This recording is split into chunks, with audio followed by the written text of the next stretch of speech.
Bismillahirrahmanirrahim. Hi everyone, welcome back to my YouTube channel. This is me Muhammad Asnan and welcome back to another video. So in our today's video we are going to talk about viruses and we are going to answer the question that why viruses are not classified as living. And this is the final episode of biology series. I hope so that you like this series. Don't forget to follow out if you haven't watched the previous episodes. So let's start by an introduction. So, viruses are classified as non living things. The reason is that they don't fulfill the seven characteristics needed for a living organism.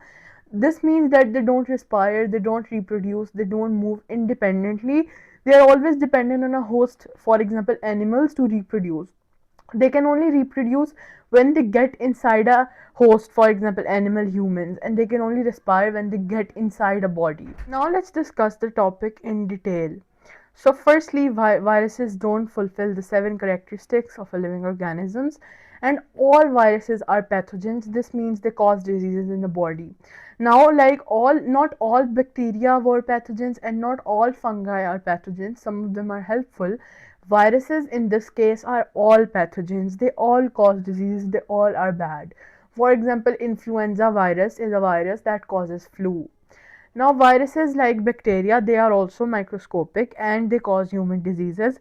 But viruses are acellular particles, unlike bacteria.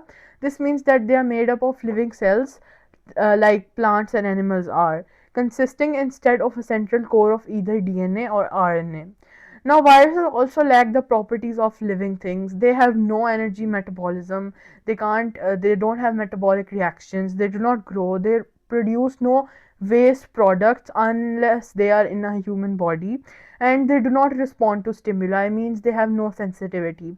They also don't reproduce independently, as I told you, and they only replicate by invading living cells.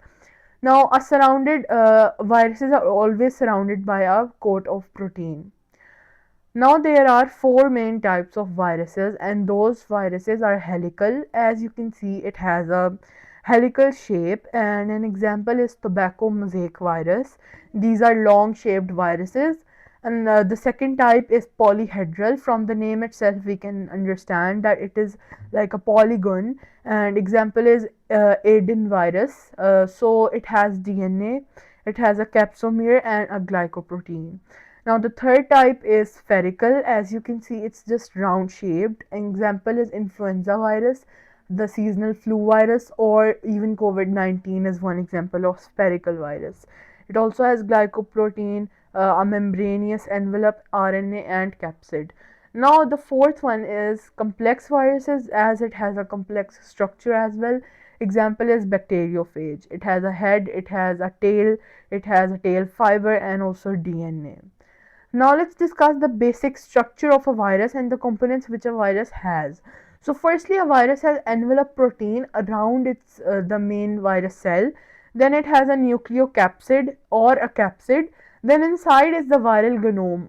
Viral genome means all the genetic material, DNA, RNA. This is inside the viral genome, which is inside the capsid. Then inside the capsid we also have enzymes. Now these enzymes are important, and enzymes are present in all viruses. Then it also has the viral tegument, and then it has the envelope. Outside was envelope protein coats, and inside is envelope to protect the cell. Now all viruses have enzymes. Enzymes are catalysts, so they are present in all viruses, so that when viruses get into a host, they digest the skin when they get into a living organism. So enzymes are important in all viruses. Now this was all about viruses, and in our today's video we discussed about the properties of a virus, why viruses are not living, types of different viruses, and also the structure of a basic virus.